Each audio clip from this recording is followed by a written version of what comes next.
All right, it's early in the overall stock market, enjoying a pretty nice upward bias, but let's face it, right? For the most part, it has been in pedestrian mode for weeks. But parts of this market are out of this world, including space stocks. Coming into today's session, it's already been a monster year. This is year to date, just 2 sessions, right? For some of these names, up 37, 35, 23%.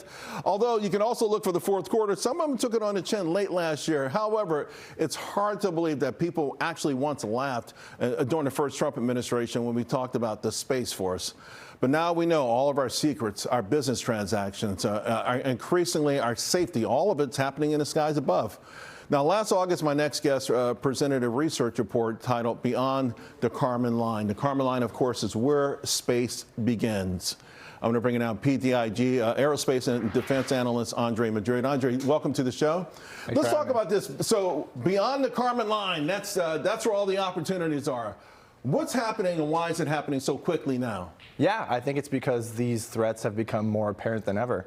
You know, we have China actively testing dogfighting of satellites in space, and the Pentagon is especially concerned, and I think most citizens should be concerned as well, given the threats that exist. It's amazing that our lives are, it's up there, right? When you talk about the cloud, we're really just talking about this. Yeah, exactly. And I mean, you're looking at a budget right now that's about $33 billion.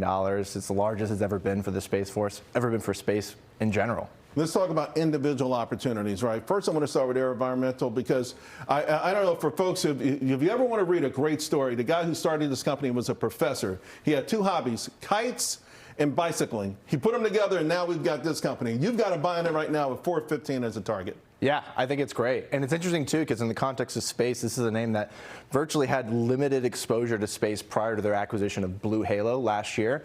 Now, space and directed energy is anywhere from around 15% of the overall business on a top-line basis. One of their biggest programs is called SCAR. It's a $1.7 billion opportunity with the Space Force, and it's a large region why they're going to see a massive expansion of profitability through the balance of this fiscal year. You know, I showed the first chart, and some of these names took it on the chin in late the fourth quarter. This name, is it just simply that they got ahead of themselves? I mean, you go from like 100 to 300, and you know, is that just mostly what happened?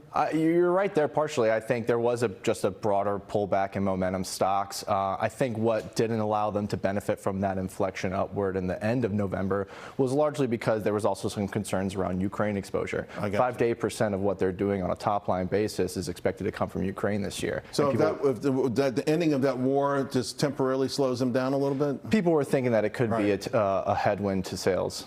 Cartos, I played it a couple years ago. I'm kicking myself for, I mean, I made a lot of money, but golly, now you've got a target of 95. Yeah, and I think it's multi-pronged how we get there. Obviously, hypersonics has been a huge growth driver for them. That's a business that could be over $1 billion in the coming years. Space, not a lot of people talk about it, but it's actually a third of what they do on a top-line basis right now. It's very sizable. And just given the sheer volume of satellites that are going to be going up into orbit, it's a huge growth opportunity. Let's talk about FTAI because I see this ticker come across. I've seen the name get hot. And I don't know, does it have anything to do with AI? Not so much AI, more so they're really benefiting from what I would argue is the commercial aftermarket trend.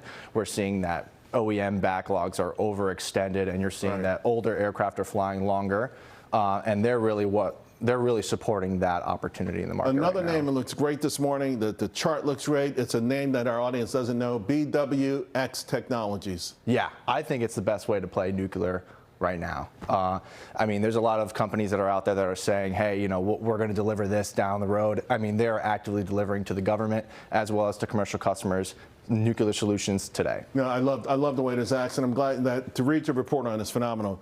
Just 30 seconds, I've got to ask you about the fan favorite, Rocket Labs. You got a neutral on it. What's going on? Listen, there's been a lot of puts and takes to consider with the stock in the past couple months. Obviously, Neutron, their medium lift launcher, got pushed out. They were hoping to launch it by the end of the year. They didn't. It's looking like sometime in 2026. But don't be fooled. I mean, this is still a very good business. This is a business that, on an EBITDA basis, would probably be profitable right now were it not for Neutron development. And this stock is just a remarkable stock. Listen, it's up again, $84. And it's just, you know, I had a guest on yesterday who's a brilliant analyst, and she just started buying it now.